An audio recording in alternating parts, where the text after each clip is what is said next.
안녕하세요. 오늘 형사법 34번째 시간입니다. 오늘도 여러분과 23년도 경찰 간부 선발 시험 문제를 함께 풀어보려고 합니다. 그 중에서 7번 문제에 해당되고요. 7번 문제는 정말 너무 중요한 문제고 요즘 출제 경향과 굉장히 부합되는 문제로 보입니다. 즉 판례 문제 그리고 사례 문제 다 엮여져 있는 그런 문제죠. 특히 판례를 사례화하는 이런 형태의 어떤 출제, 그 다음에 이론을 통해 사례를 풀어나가는 그런 문제, 이런 것들이 다 섞여 있는 문제고 굉장히 종합적인 사고력을 볼 수 있는 문제입니다. 변호사 시험에서는 벌써 이렇게 출제된 경향이 오래됐고요. 이제 경찰 시험에까지 좀 이렇게 퍼져나가고 있는 것 같습니다. 앞으로는 이런 문제가 굉장히 많이 출제될 것으로 보이고 이런 방식으로 문제의 어떤 변별력을 주지 않을까 그런 생각이 듭니다. 그래서 여러분들 이렇게 사례형 판례 문제 굉장히 잘 공부해야 되고 항상 판례를 읽을 때도 내용을 꼼꼼히 읽어보면서 이론을 어떻게 적용할 것인지를 잘 연구해야 될 겁니다. 아주 중요한 문제고 여러분과 함께 오늘 이 문제 풀어보면서 이 아주 중요한 파트들 한번 짚고 넘어가 볼게요. 자, 메모를 켜고 한번 보겠습니다. 자, 메모 켜기. 먼저 다음 사례에 대한 설명 중 옳은 것은 모두 몇 개인가 이렇게 묻고 있습니다. 자, 요거를 조금 글자 굵은 것 같아서 조금 얇게 볼게요. 자, 몇 개 개수형 문제입니다. 첫 번째 문제는 굉장히 중요한 대법원 판례죠. 전원합의체 판례. 전원합의체 판례를 응용한 사례 문제예요. 이 사례형 판례 문제. 자, 요거 한번 볼게요. 갑은 친구 을이 돈을 벌고 싶으면 통장과 체크카드를 넘겨달라고 해서, 자, 친구 을이 너 돈 벌고 싶어? 그러면 나한테 통장과 체크카드 줘. 이렇게 얘기한 거예요. 그래서 을이 보이스피싱. 자, 보이스피싱 밑줄. 보이스피싱이라고 하면 일단 사기 행각을 벌이겠다라는 거죠. 을이 사기 행각을 벌일 가능성이 있다. 이걸 여러분들이 아셔야 됩니다. 자, 보이스피싱이라는 거는 사기쳐서 남의 돈을 뺏는 거죠.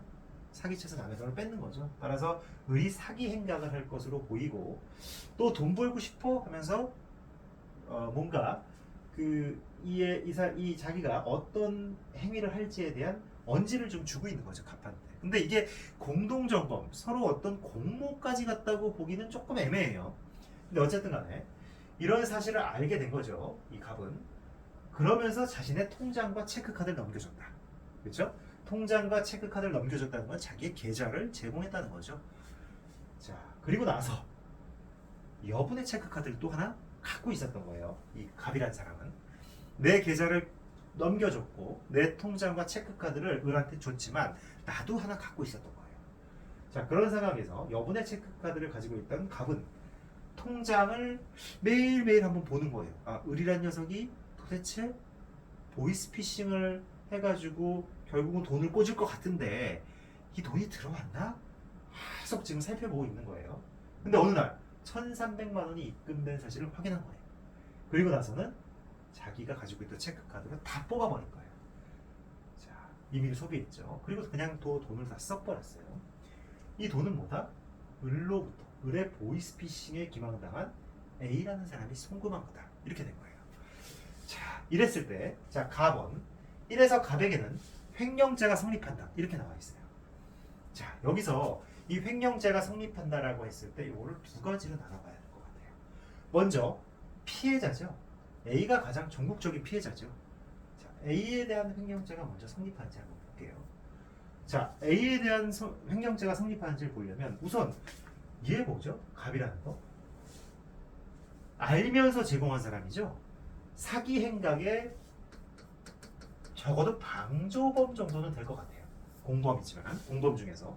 그럼 사기 행각의 방조범이고, 이 방조 행위를 통해서 결국은 입금된 1,300만 원, 즉 사기죄를 통해서 입금된 1,300만 원을 얘가 슬쩍 가져가 버린 거죠. 그럼 어떻게 된 거죠? 이미 기망행위를 통해서 돈을 편취했고 A는 이로 인해서 이미 손해가 발생한 거죠. 그렇게 편취당한 돈을 얘가 내부적으로 그냥 스리슬쩍 가져가 버린 거예요. A에 대해서 별도로 횡령죄가 성립할까요? 횡령죄라는 거는 돈을 보관할 위탁관계가 있어야 돼요.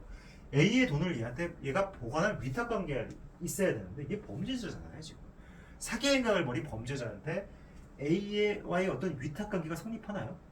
위탁관계는커녕 이의 돈을 지금 뺏어서 이미 자기 수중에 가지고 있는 사람이잖아요. 그 돈을 자기가 친구 몰래 뽑았었다고 해서 횡령죄가 성립할 리가 없는 거죠. 그래서 A에 대해서는 횡령죄 성립 안 된다. 자, 그럼 친구 을에 대해서 횡령죄 성립할까요? 자, 사기 행각을 벌인 공범 간에 그 공범 중 1인이 돈을 빼갔을 때 다른 공범에 대한 횡령죄가 성립하나요? 그렇게 됐을 경우에는 이 을이라는 사람이 이 돈을 보유할 권한이 있고 그 돈을 얘한테 보관할 지위를 인정해 줘야 돼. 이거 법감정에 반하죠. 둘 다 똑같은 범죄자인데 얘가 얘 돈 뽑아가나 그거를 보호할 필요가 뭐가 있을까요? 전혀 없는 거잖아요. 우리 상식적으로 생각했을 때 판례는 굉장히 그럴듯한 문장을 써가면서 얘기를 하고 있지만 범죄자들 사이에 무슨 위탁관계입니까? 그렇죠? 따라서 당연히 이 친구 을에 대해서도 횡령죄가 성립하지 않아요. 그럼 횡령죄가 성립할 어떤 케이스가 더 생기나요? 없죠? 따라서 결국은 횡령죄가 성립한다는 것은 틀린 거예요. 횡령죄 성립하지 않아요. 사기죄의 방조범이 같은 사기죄를 범한 사람 몰래 돈을 빼갔다 해서 돈을 꽂은 A뿐만 아니라 친구한테도 전혀 사기죄가 성립하지 않는다. 횡령죄가 성립하지 않는다는 거예요. 아시겠죠? 어려워 보이지만 상식적으로 생각해보면 되게 쉬운 내용이에요. 그렇지만 굉장히 좀 중요한 부분입니다. 여기서 알면서라는 게 되게 중요해요. 적어도 공범이다 얘는. 이 부분이 여기서 드러나는 거죠. 그죠? 이렇게 보시면 될 것 같고, 자, 쌍가로 2번은 상대적으로 간단한 판례 사안입니다.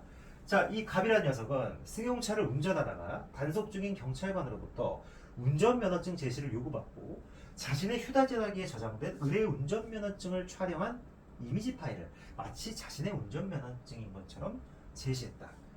자, 경찰관이 운전면허증 제시하라고 그러는데 남의 운전면허증 제시한 거 신분 확인용으로 공문서 부정행사죄입니다.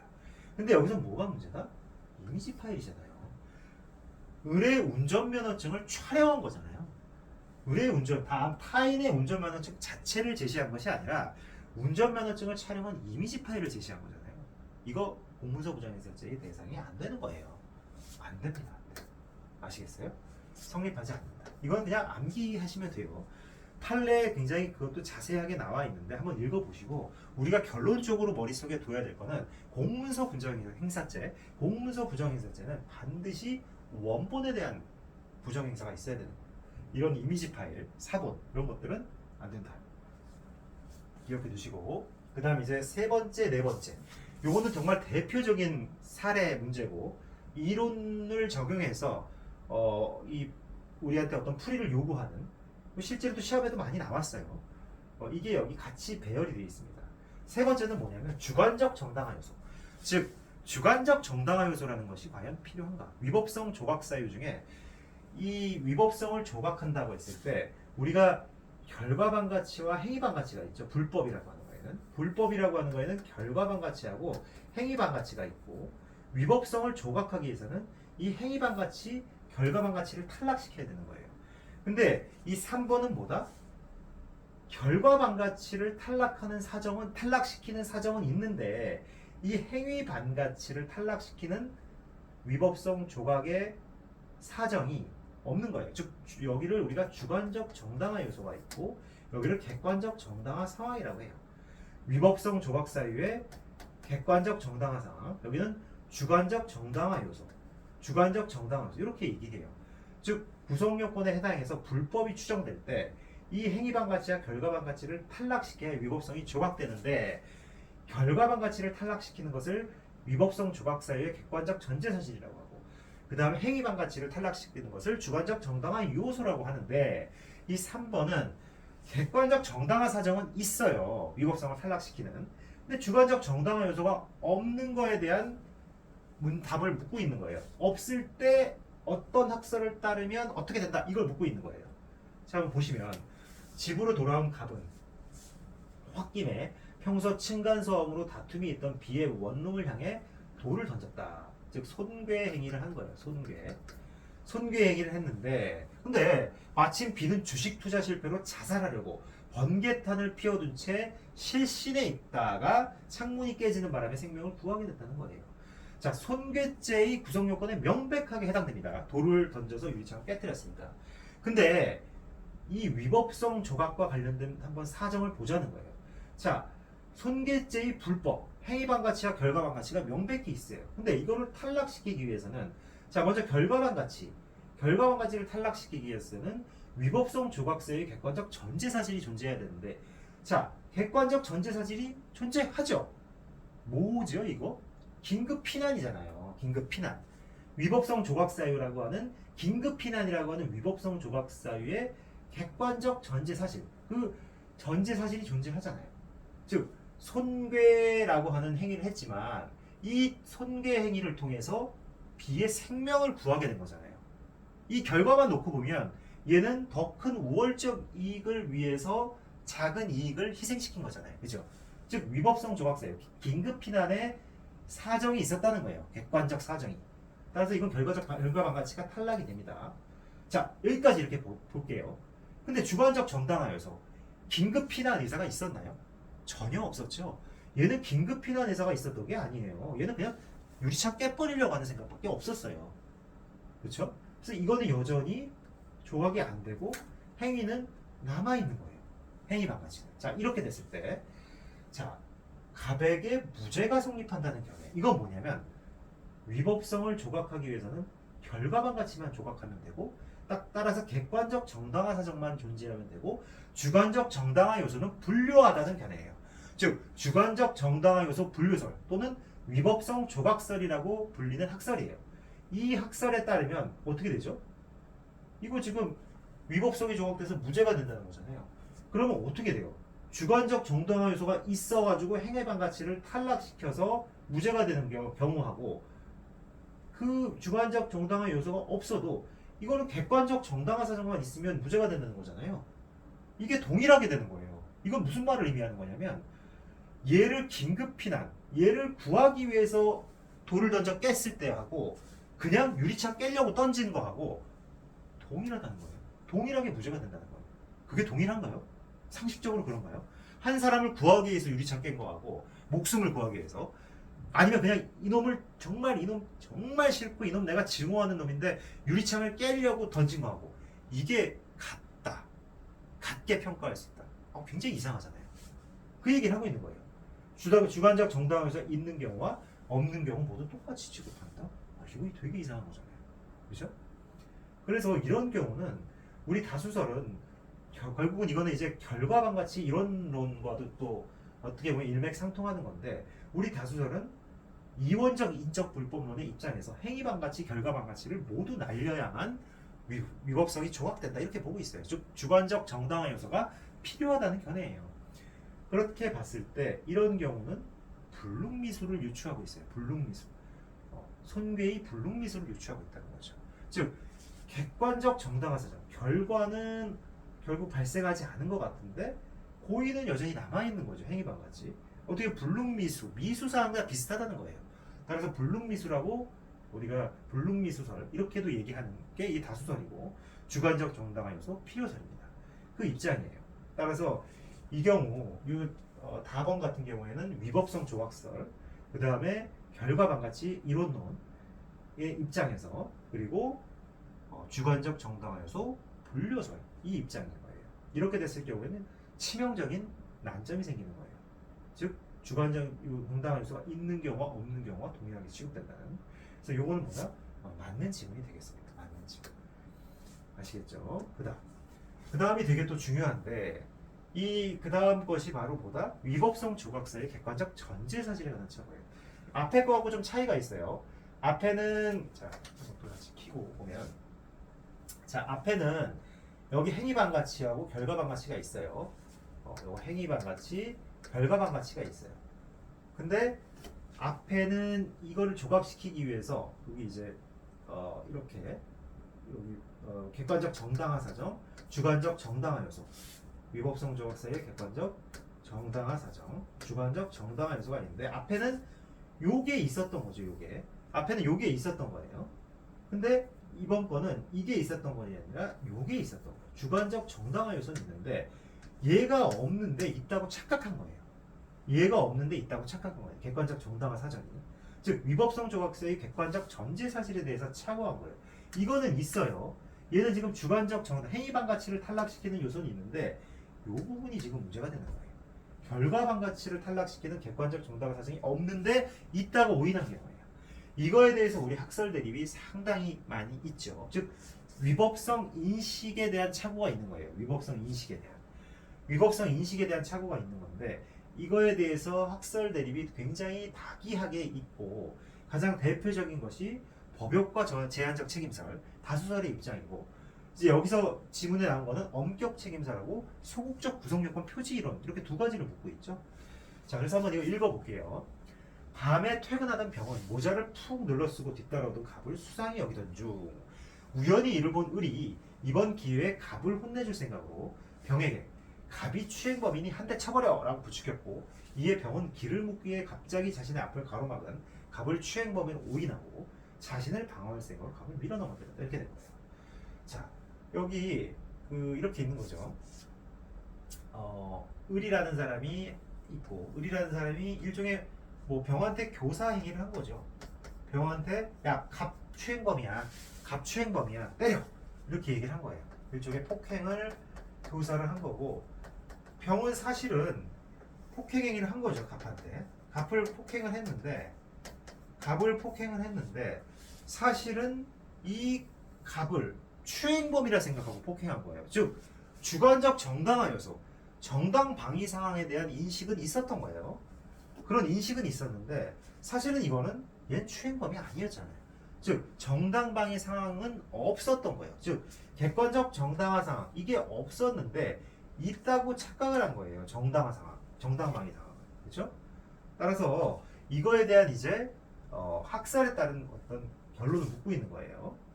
자, 엄격 책임설에 따르면 이런 경우 위법성 인식 이런 위법성 조각서의 객관적 전제 사실에 대해 착오를 했을 때 책임이 조각된다고 보고 있어요. 정당한 이유가 있어요. 정당한 이유가 있으면 책임이 조각되기 때문에 병은 무죄가 됩니다. 그리고 소극적 구성요건 표지 이론이라는 건 뭐냐면 위법성 조각 사유의 부존재까지 인식하는 게 고의라고 봐요. 소위 불법 고의. 근데 얘는 위법성 조각 사유의 부존재를 인식한 거 봐요. 그렇죠. 얘는 위법성 조각 사유의 부존재를 인식하지 못한 거죠. 위법성 조각 사유가 존재한다고 생각했잖아요. 객관적 정당화 사정이 있다고 생각한 거잖아요. 정당 방위 상황이. 그렇죠. 부존재를 인식해야 불법 고의가 인정되는 건데 얘는 위법성 조각 사유가 있다고 생각한 거잖아요. 따라서 고의가 어떻게 되는 거예요? 고의가 탈락이 되는 거예요. 고의가.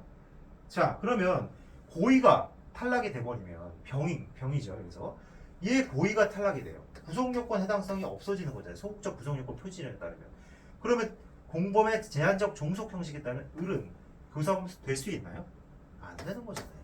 성립할 여지가 없는 거죠. 따라서 뒷부분도 맞게 됩니다. 그리고 책임 조각 따라서 무죄가 되는 거 맞는 얘기예요. 이것도 그래서 이것도 맞습니다. 이것도 맞고 이것도 두 개 틀렸고. 그다음 마번은 이건 이제 너무 간단한 얘기입니다. 쌍가로 일회 사건을 수사하는 사법경찰관 P가 갑과 을을 긴급 체포한 후 사건이 체포 적부심에 계속되어 있던 중 을의 변호인이 을의 출석을 보증할 만한 보증금을 납입한 경우 법원은 결정으로 을의 석방을 명할 수 있다. 안 돼요. 체포된 피의자에 대해서는 보증금 납입 조건부 피의자 석방 안 됩니다. 구속된 피의자에 대해서만 가능하다는 거죠. 조문 문제입니다. 형소법 문제를 갑자기 여기 녹여버린 거예요.